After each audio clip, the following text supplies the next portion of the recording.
ಕರ್ತನ ನಾಮಕ್ಕೆ ಸ್ತೋತ್ರ ಉಂಟಾಗಲ್ಪಡಲಿ. ಪ್ರೀತಿಯುಳ್ಳ ದೇವ ಜನರೇ, ಯೇಸು ಕ್ರಿಸ್ತನ ಹೆಸರಿನಲ್ಲಿ ನಾನು ನಿಮ್ಮನ್ನು ವಂದಿಸುತ್ತೇನೆ.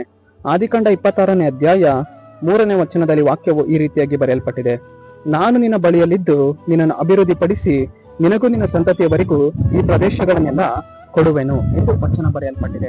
ಅಂದರೆ ಪ್ರೀತಿಯುಳ್ಳ ದೇವ ಜನರೇ, ಕರ್ತನ ಆತ್ಮನು ಈ ಮುಂಜಾನೆ ವೇಳೆಯಲ್ಲಿ ಆತನ ನೋಡಿ ನಮ್ಮನ್ನು ನೋಡಿ ಹೇಳುವವನಾಗಿದ್ದಾನೆ.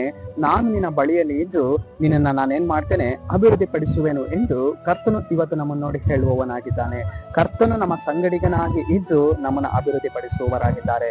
ಕರ್ತನು ನಮ್ಮ ಜೊತೆಗಾರನಾಗಿಯೇ ಇದ್ದು ಆತನು ನಮ್ಮನ್ನ ಬಲಪಡಿಸುವವರಾಗಿದ್ದಾರೆ. ಆತನು ನಮ್ಮ ಜೊತೆಯಲ್ಲಿ ಇದ್ದು ನಾನು ನಿನ್ನನ್ನು ಏನ್ ಮಾಡ್ತೇನೆ, ಅಭಿವೃದ್ಧಿ ಪಡಿಸ್ತೇನೆ, ನಾನು ನಿನ್ನನ್ನ ಹೆಚ್ಚಿಸ್ತೇನೆ, ನಿನ್ನ ಸಂತತಿಗೆ ನಾನೇನ್ ಮಾಡ್ತೇನೆ, ವಾಗ್ದಾನಗಳನ್ನ ನೆರವೇರಿಸ್ತೇನೆ ಎಂದು ದೇವರು ಈ ಮುಂಜಾನೆ ವೇಳೆಯಲ್ಲಿ ಆತನು ನಮ್ಮನ್ನು ನೋಡಿ ಹೇಳುವವನಾಗಿದ್ದಾನೆ. ಇವತ್ತು ನಾವು ನೆನೆಸ್ತೇವೆ, ನಾನು ಈ ವಿಷಯದಲ್ಲಿ ಅಭಿವೃದ್ಧಿಯನ್ನು ಹೊಂದಿಕೊಳ್ಳಿಲ್ಲ, ನನ್ನ ಕುಟುಂಬದಲ್ಲಿ ನಾನು ಇವತ್ತು ಅಭಿವೃದ್ಧಿ ಆಗ್ಲಿಲ್ಲ, ನನ್ನ ಸಹೋದರರ ಮಧ್ಯದಲ್ಲಿ ನಾನು ಇವತ್ತು ಅಭಿವೃದ್ಧಿ ಆಗ್ಲಿಲ್ಲವೆಂದು ಅನೇಕ ವಾರ್ತೆ ನಾವು ನೆನೆಸ್ತೇವೆ. ಆದರೆ ಕರ್ತನಿಗೆ ನಮ್ಮನ್ನ ಒಪ್ಪಿಸಿಕೊಡುವಾಗ ದೇವರು ನಮ್ಮನ್ನ ಏನ್ ಮಾಡುವವರಾಗಿದ್ದಾರೆ ಅಂದರೆ ಅಭಿವೃದ್ಧಿ ಪಡಿಸುವವರಾಗಿದ್ದಾರೆ. ಯಾಬೇಚನನ ದೇವರು ಏನ್ ಮಾಡಿದರು, ಅಭಿವೃದ್ಧಿ ಪಡಿಸಿದರು. ದಾವಿದನನ ದೇವರು ಏನ್ ಮಾಡಿದರು, ಅಭಿವೃದ್ಧಿ ಪಡಿಸಿದರು. ಅದೇ ಪ್ರಕಾರವೇ ಇವತ್ತು ಕರ್ತನು ನಮ್ಮ ಜೊತೆಗಾರನಾಗಿಯೇ ನಿಂತು, ಕರ್ತನು ನಮ್ಮ ಸಂಗಡಿಗನಾಗಿಯೇ ನಿಂತು ದೇವರು ನಮ್ಮನ್ನ ಅಭಿವೃದ್ಧಿ ಪಡಿಸುವವರಾಗಿದ್ದಾರೆ. ಸರಿ, ನಾವು ಪ್ರಾರ್ಥಿಸಿಕೊಳ್ಳೋಣ. ಅಪ್ಪ ಕರ್ತನೆ, ನಿಂಗೆ ಸ್ತೋತ್ರ ಸ್ವಾಮಿ, ನೀನು ನಮ್ಮ ಜೊತೆಯಲ್ಲಿಯೇ ಇದ್ದು ನಮ್ಮನ್ನ ಅಭಿವೃದ್ಧಿ ಪಡಿಸುವುದಕ್ಕಾಗಿ ಸ್ತೋತ್ರ.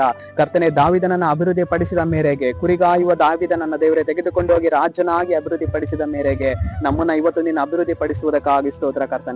ನಜರೇತಿನ ಯೇಸುವಿನ ನಾಮದಲ್ಲಿ ತಂದೆಯೇ, ಆಮೆನ್.